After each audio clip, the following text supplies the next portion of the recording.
Hi guys! Ako si Nati Remigio.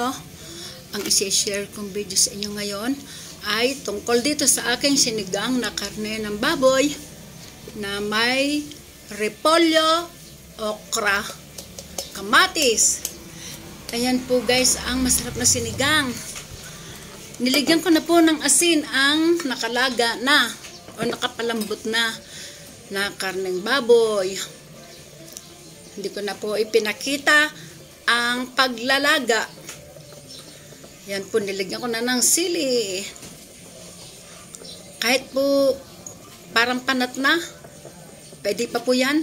Ayan, tsaka yung sibuyas na pula. Palagi akong naglalagay ng sibuyas. Kahit pula, kahit puti. Sa niluluto kong ulam, gaya ng sinigang, paksiw, pakbit, inabraw. Ganyan po guys. Yan, ilan lang po ang okra. Okrang hapon, yung pong maraming sulok, tawag dyan okrang hapon. At kamatis. Masarap po ang sinigang na, kahit po sinigang lang sa kamatis, ganun masarap po yon. Kahit puro kamatis na may repolyo o pechay, konti lang ang aking kamatis ngayon. Kaya lalagyan ko pa po ito ng ibang asim mamaya.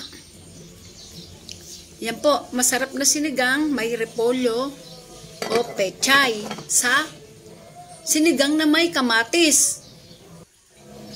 Ayan po, makunti lang po kasi ang kamatis ko ngayon.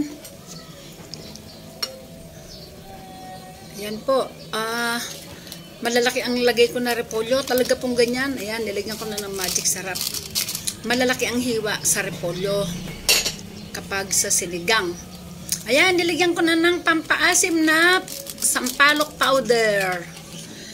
Sapagkat hindi sapat ang kamatis, kaya nilagyan ko sampalok na powder. Ayan. Konting kulo-kulo. Halos luto na po. Halos luto na ang lahat.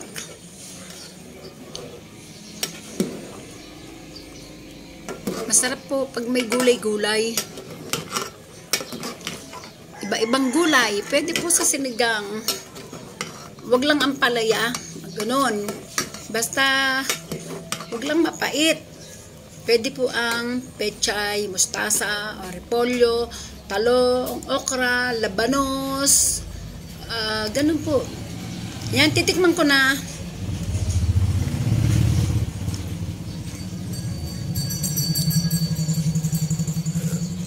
Yan.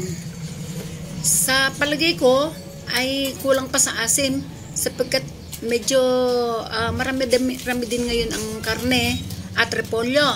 Kaya sa aking palagay ay kulang pa sa asim. Kaya, kasi maliit lang po yung nilagay ko na powder na sampalok. Ayan, lalagyan ko muli ng kalahati lang ng maliit na powder na yan. Kasi gusto ng mister ko yung maasim na sinigang. Ayan, kung sa akin lang po pwede na yung unang asim. Kung talagang wala ng sampalok, ay pwede na rin po. Ayan. Luto na po ang lahat. Yung asim na lang na huling nilagay ko. Ang papakuluan. Ayan po. Kalahating kaserolang mahigit ang aming ulam. Dumami sa repolyo. Yan po. Pamparami kasi ang repolyo. Pasensya na po sa maingay na motor. Yan. Maraming salamat po sa mga nanonood sa aking video. Maraming salamat po sa mga nagla-like, nag-heart, nagko-comment, nagsusubscribe, nag-share. Sa mga hindi nag-i-skip ng ads, sa mga nanonood hanggang sa dulo, maraming salamat po sa inyo lahat. At ganun din po ang ginagawa ko sa inyo hanggang kaya ko. Panunuuran ko po ang inyong video hanggang kaya ko po. Paalam!